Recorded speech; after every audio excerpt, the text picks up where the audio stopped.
So hello guys and welcome back to the channel. আমি পিকু আর তোমরা দেখছো ড্রিম বাইকার পিকু। কয়েকদিন ধরে কোনো ভিডিও আপলোড হচ্ছিল না তার কারণ হচ্ছে আমার একটু শরীরটা একটু খারাপ ছিল। তো সেই কারণবশত আমার ভিডিও শ্যুট করা হয়নি আর আপলোডও করা হয়নি। তো আজকে হচ্ছে সানডে আর আজকে একটা ভিডিও শ্যুট করতে যাচ্ছি, দেখা যাক কত দূর কী হয়। তো মোটামুটি এখনও নাম্বার প্লেট হয়নি, সেই একই রাস্তা তোমরা দেখছো। জানি না সামনে পুলিশ দাঁড়িয়ে আছে কি, পুলিশ যদি দাঁড়িয়ে থাকে তাহলে আমার ব্লগটা পুরো যাবে, ভিডিওটাই করতে পারবো না।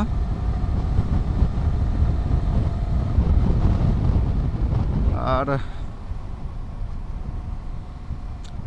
আমার বাইকের নাম্বার আর স্মার্ট কার্ড ছাড়া মোটামুটি সব কিছু দিয়ে দিয়েছে, যেমন ইন্স্যুরেন্স অ্যান্ড রোড ট্যাক্স, তো সেগুলো দিয়ে দিয়েছে। আর মেন ব্যাপারটা হচ্ছে নাম্বারটা দিলে তারপরেই বেরোতে পারবো। আর আজকে এমন একটা জায়গায় নিয়ে যাচ্ছি, আশা করছি দেখে তোমাদের ভালো লাগবে। চলো দেখা যাক কেমন লাগে কি না। আর আমার সাথে আছে টিকু কেশব। আর যারা আমার আগের ভিডিওগুলো দেখোনি এখনও পর্যন্ত তাদেরকে বলবো একটু প্লিজ চেক আউট করো। আমি ডেসক্রিপশান বা আই বাটনে আমি লিঙ্ক দিয়ে দেবো। যারা এখনও পর্যন্ত সাবস্ক্রাইব করোনি আমার চ্যানেলটিকে, তো সাবস্ক্রাইব করে দাও।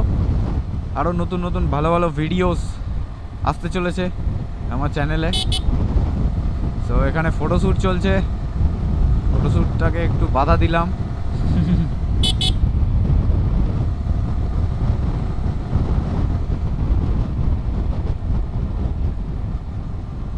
জানি না ভয়েস কোয়ালিটি কেমন আসছে, সো আশা করছি ভালো আসবে, কারণ আমি আগে হেডফোন দিয়ে চালাতাম, মানে হেডফোন দিয়ে মোবাইল, এখানে আমি মোবাইল হোল্ডারটাও লাগিয়েছি।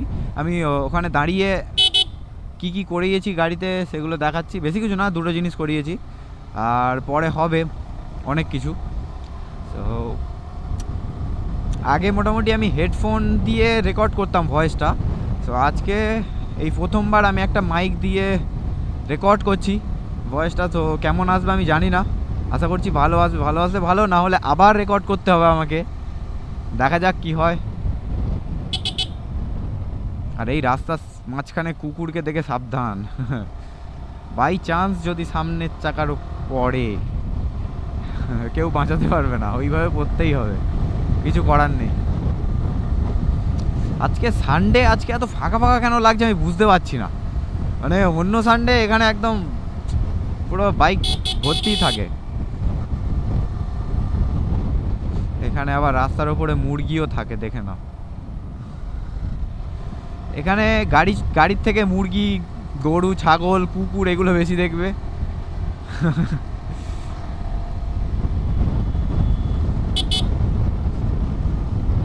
লুকিং গ্লাসটা একটু ঠিক করে নিই, একটু বেশি ঘুরে গেছে, ঠিক আছে। আর রেয়ার ভিউ মিররটা মোটামুটি কাজ চলার মতো, ভালোই, খারাপ বলবো না। শুধু একটা ব্লাইন্ড স্পট মিরর লাগাতে হবে, কিছুদিন পর লাগিয়ে নেব, অসুবিধা নেই।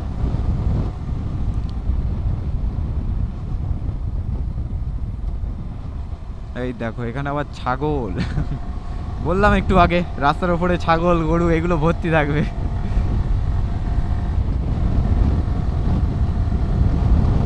ও সি দ্য ভিউ ম্যান।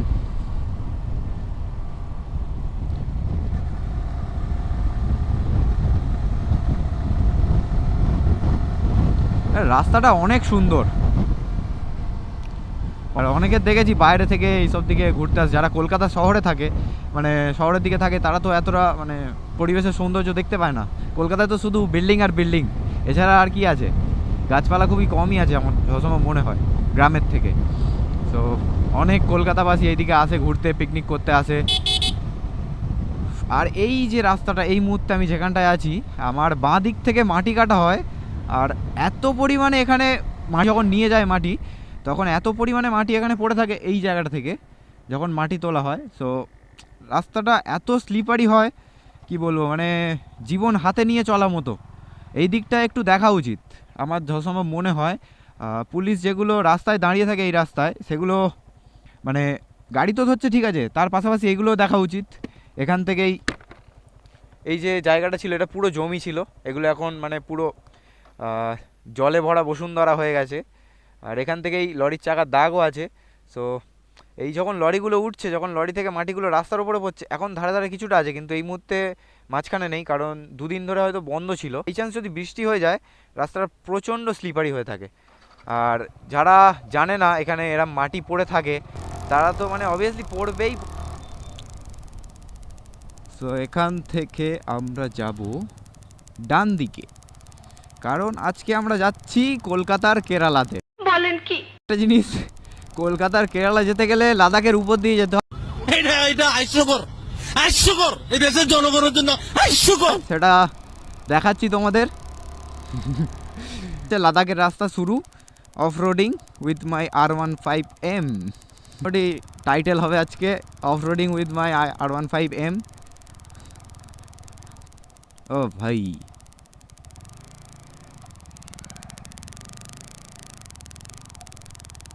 দেখে নাও গাইস।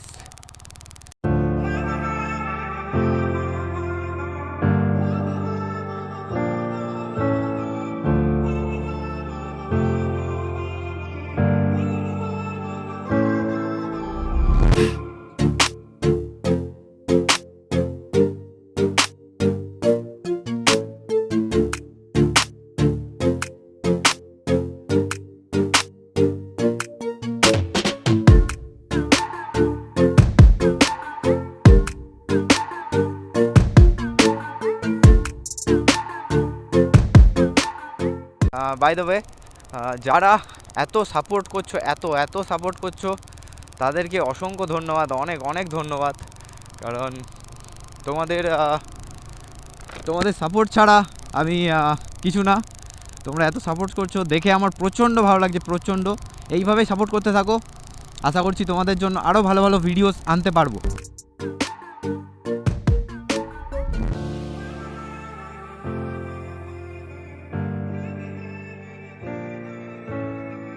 হচ্ছে আমাদের কেরালা শুরু। কেমন লাগছে ভাই? কেরালা মনে হচ্ছে 50% কেরালা।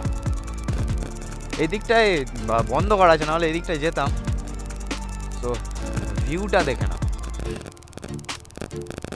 আসলে একদম মনটা শান্তি হয়ে যায়।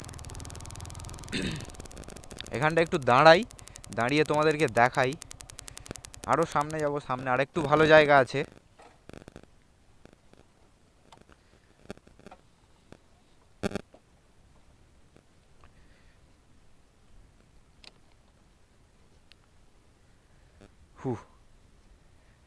সো এই হচ্ছে আমার বাইক।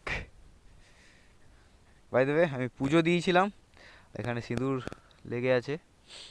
আর ফুলটা খুলে দিয়েছি কারণ একটু শুকনো শুকনো হয়ে গেছিলো। সো ভিউটা দেখো জাস্ট, পুরো নিস্তব্ধ, পাখির ডাক আর হাওয়ার আওয়াজ, মানে এছাড়া আর কিছুই নেই। আর তার সামনে আমাদের R15M, দেখতে হেভি লাগছে। সো কিছু ছবি ক্লিক করব, সেগুলো আমার ইনস্টাগ্রামে দেখে নেবে তোমরা, ইটস ড্রিম বাইকার পিকু, যেটা আমি ডেসক্রিপশানে দিয়ে দেবো লিঙ্কটা। সো গাইস প্লিজ গিয়ে ফলো করে নিও। আর অবশ্যই ভিডিওটা ভালো লেগে থাকলে একটা লাইক অ্যান্ড সাবস্ক্রাইব করে দিও, অ্যান্ড কমেন্ট করে জানাবেন যে কেমন লাগলো। যদি ভালো লাগে তো ভালো লাগলো বলে দেবে, আর যদি খারাপ লেগে থাকে বা মানে কি কি পয়েন্টগুলো আমার খারাপ হচ্ছে সেগুলো আমি ইমপ্রুভ করার চেষ্টা করবো, সেগুলোও তোমরা কমেন্ট বক্সে জানাতে পারো। উফ, জাস্ট চমকাচ্ছে, কিছু বলার নেই। জাস্ট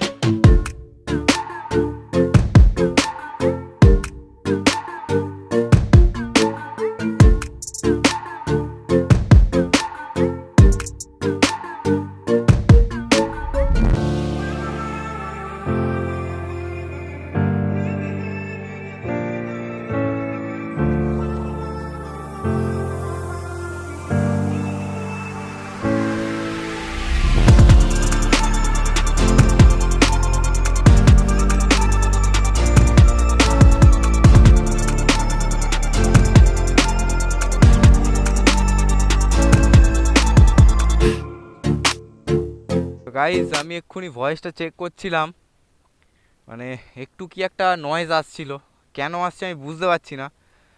সেটা শর্ট আউট করতে হবে, দেখা যাক কি হয়। তো ছাড়ো সব কথা, এখন আমাদের এই নেচারটাকে এনজয় করো।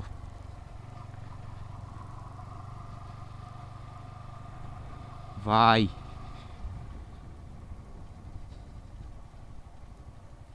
C the view. এটা সকালে আসলে আরও বেশি ভালো লাগতো আমার যত মনে হচ্ছে, কিন্তু আমি সানডে সকালে আমার ফ্রি থাকতে পারি না, আমি সো ফ্রি থাকি না সানডে সকালে, সেই কারণে সকালে আসতে পারিনি, বিকালে আসছি। সকালে আসলে কি হয়, সানরাইজটা হয় দেখতে খুব সুন্দর লাগে, এদিকটা পূব দিক, আর এখন সানসেট হচ্ছে বাট মেঘে ঢাকা পড়ে আছে সূর্য। তো দেখো এই ব্যাপার। এবার আমি ঘুরিয়ে নেব, আর যাওয়াটা উচিত হবে না, কারণ এদিকে অতটা ভালো জায়গা নেই।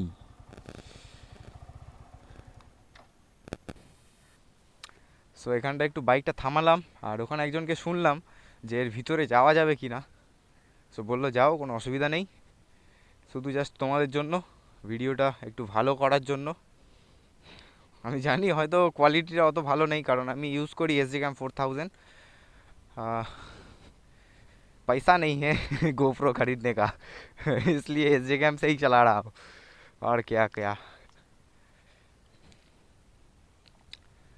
सो गाइस व्यू देखो भाई, এদিকে মোটামুটি লাইন দিয়ে ডাব গাছ বসানো, মানে সৌন্দর্যটা একটা আলাদা লেভেলেই। ডাব গাছ এরকম ঝিলের পাড়ে দাঁড় মানে বসানো থাকলে না সাংঘাতিক দেখায়, অসাধারণ। বাইকটা নিয়ে আসা যেত কিন্তু কাদা কাদা হয়ে যাবে, সেই জন্য বাইকটা নিয়ে আসলাম না, হেঁটে হেঁটেই আসছি। এখানে কাদা ফাদা। আশা করছি তোমাদের ভিডিওটা ভালো লাগছে, যদি ভালো লাগে তাহলে প্লিজ একটা লাইক করে দিও, আর কমেন্ট করে জানিও কেমন লাগলো।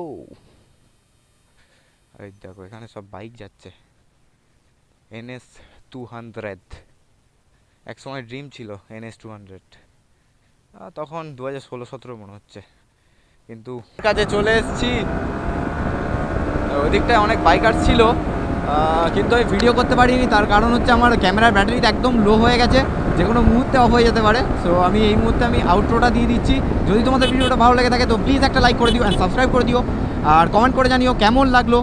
আর নেক্সট ভিডিওর জন্য ওয়েট করো, খুব তাড়াতাড়ি নেক্সট ভিডিও আসতে চলেছে। সো চলো।